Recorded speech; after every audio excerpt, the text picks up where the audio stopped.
Okay, so we're live now. So I'm Raul, and I'm joined with my very special guest, John Strickland of American Hook Wrestling. We're going to be answering some questions here. So one that we got from Andy, he was. This is his question. He said, someone was telling me early on, or early catch wrestling used most of their painful holds to encourage people to roll so they can get pinned. The idea of actually just submitting without a pin didn't evolve till after jiu-jitsu influence had reached it. Is this true? Excuse me. I think maybe parts of the information he's got is correct. Some of it I don't think is correct. Uh, let's go back to the early days, and you'll read in books of I think in Farmer Burns's book, in a book with maybe Frank Gotch, where Gotch talked about having a guy to toe hold, saying he's going to blow the guy's knee out if he didn't go to his back and get pinned. Um, that being said, I think that there's one thing that at least that I think is a huge difference between catch can and other submission styles is the wrestling holds first.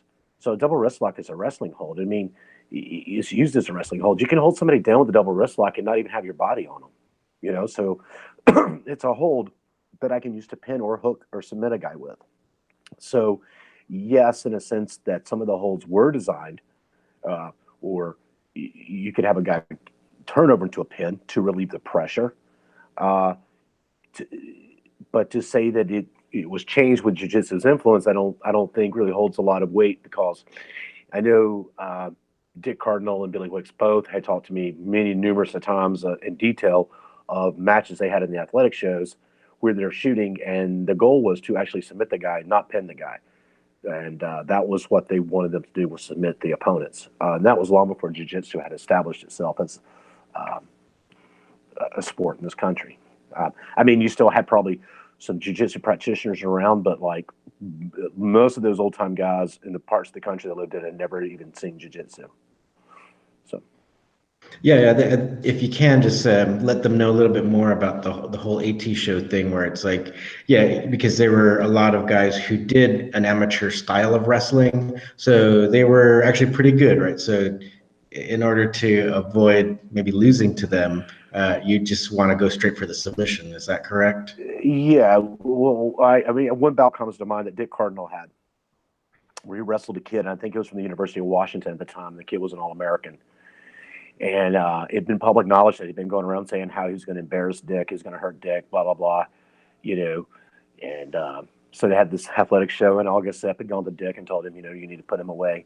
And he told August or told excuse me told Dick to hook him. So Dick hooked him and ended up injuring the kid. Or I guess he's not a kid now. I mean, he's way older than any of us. But he blew the guy's shoulder out.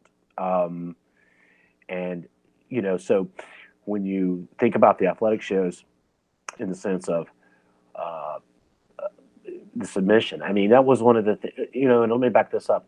It was always emphasized to me that the submission should come before the pin. Now, I know some people might say, I don't know what they might say in England. They might say the pin should come first. I mean, I don't care how one of my guys wins a match, if he wins by a pinfall or submission, but we certainly are more. We want to make you quit. We want to make you say I give up. Uh, so you could take even something as simple as a half Nelson on a high school level. You turn a kid with a half Nelson, you got him locked up. His blades touch, boom, match is over. Well, let's pretend like we don't have a pinfall right now. So there's no referee. So you hit the half, you turn the kid, boom, you're holding it there, and who knows? Within a few seconds, he might be screaming in pain.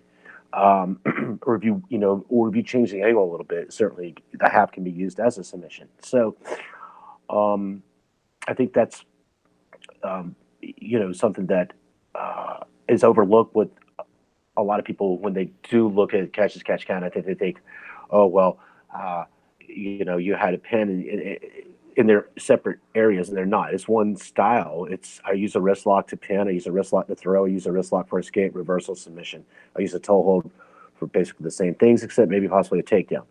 So when we're talking about, when we're talking about the athletic shows um, from back then, you're talking about having guys that were coming in different parts of the country.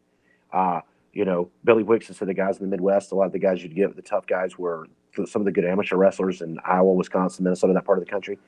And then Dick Cardinal said, in the Northwest that they were running into, you'd run into amateur wrestlers too. You'd run into like a lot of just rough type guys that were really strong and tough and came out to accept the challenge to try to win money in these shows.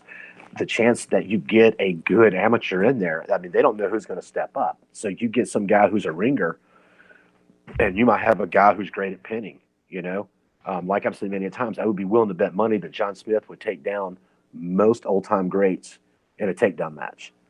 That doesn't necessarily mean that I think he'd win on the ground, but I think he would win the takedown. That's really irrelevant because it doesn't matter in a catch because the match has got to go to the ground either way. So that said, you don't want to go against a good amateur and get yourself pinned and lose money. If you lose money for the athletics show, you're going to be fired. It's like losing money in business, or at your job. So in order for them to have, let's say, an advantage, they had the hooks, and people did. It wasn't common knowledge then. There wasn't internet, there wasn't VCRs even, because I can remember before internet it was, VHS tapes. There wasn't any of that. They didn't see BJJ, they didn't see Sambo, they didn't see any of these other things. So they just had to go by on what the skills they had, and they understood that with a good amateur or with somebody that was really strong, they had to make them give up. And I was having this conversation this afternoon with a young man about this very thing and one of the things is they didn't tap. It was more of, you better say, I concede, I quit, I give, stop, please don't hurt me, uncle, I've had enough, ow, whatever they might say. That would signify a verbal submission, which honestly makes more sense than a tap.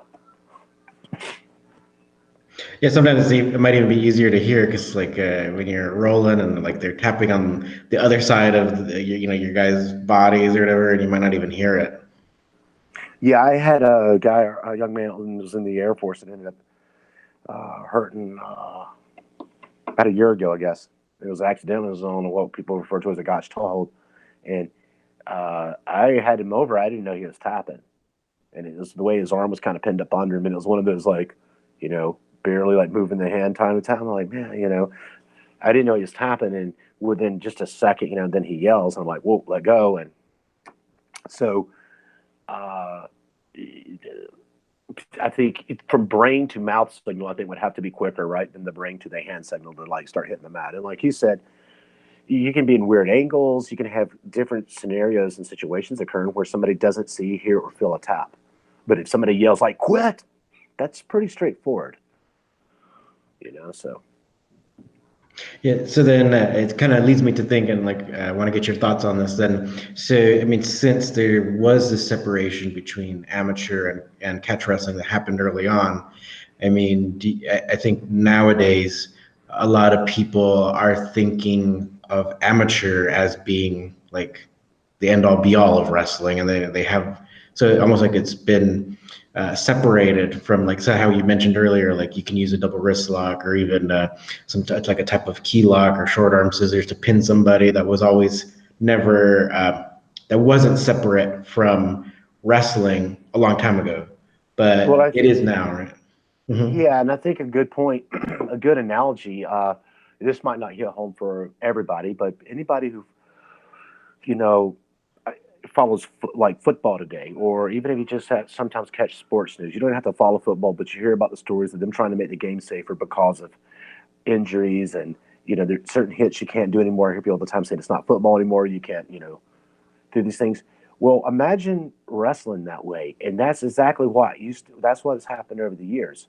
Even on the amateur level today in high school, there's almost new rules every year, and over time they've watered it down, or you could say they removed. And so now you see something that has a few things that you would see, but catch cans is the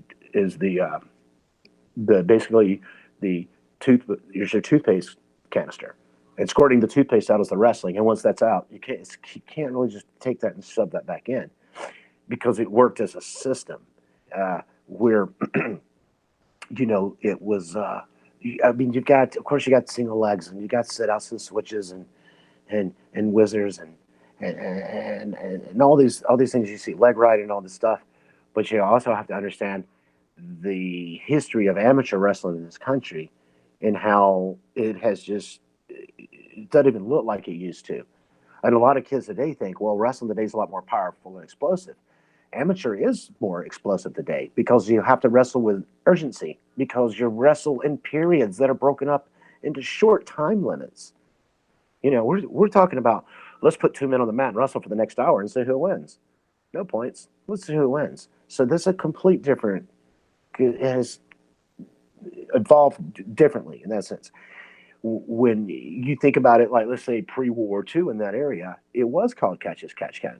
Amateur wrestling was, and it was an amateur style of catch as catch can, and a pro style of catch as catch can would be, I can rip your arm off, you know, and you can verbally give up. So it was a little bit different. Now, there's a great video that used to be on YouTube. I think it was the history of Oregon wrestling legends or something like that. But it has Robin Reed in there, who was an early strong amateur wrestler in the United States. And this video had to be done in like 1980s, at some point in the 80s. And somebody was kind enough to upload it to YouTube today. And even in the 80s, you ever hear these old wrestlers saying, "Oh, wrestling today is soft, and they don't beat the hell out of each other like we used to." So, yeah, it has changed dramatically. I mean, I was saying too, you know, you brought this up as a really good point. I don't understand on an amateur level how a takedown scores more points than riding time. I mean, if I throw legs on a guy and I ride him around for the match and I keep him flat, that should score way more points than damn takedowns do. So that's, you know, my 2 cents on that part. But they're certainly different, and I appreciate them both. But you know, there are different sports now completely, and I don't think you can't say, well, I'm a high level amateur wrestler, it makes me a catch wrestler, or even I'm a high level catch wrestler, it makes me. I don't even like to use the word amateur. I just like to use the word folk style, because Dan Gable's a folk style wrestler, but I would not call him an amateur wrestler by any stretch of the imagination. Just like a Greco-Roman wrestler, you know, guys that are like Alexander Carillion and people like that. I would not call him an amateur. I call him a great Greco-Roman wrestler. Yeah, that's a very respectful way to put it, because yeah, I mean, just with regards to amateur, it could even be like some kind of hobbyist, right? Just like whoever does it on the weekend and not too seriously.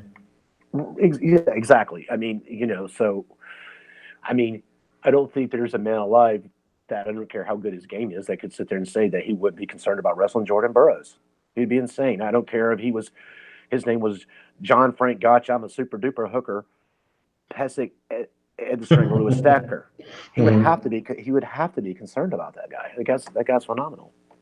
Yeah. All right. Cool. So I think we've pretty much answered the question. So if whoever asked the question, if they're watching this, you know, if you have any more questions, let us know. Anybody else, let us know any questions you might have. You know, we'll be happy to answer them, and we want to try to make this into a series to kind of clear up a lot of misconceptions or a lot of misunderstandings about catch wrestling. So thank you, John. Thanks for having me, Raul.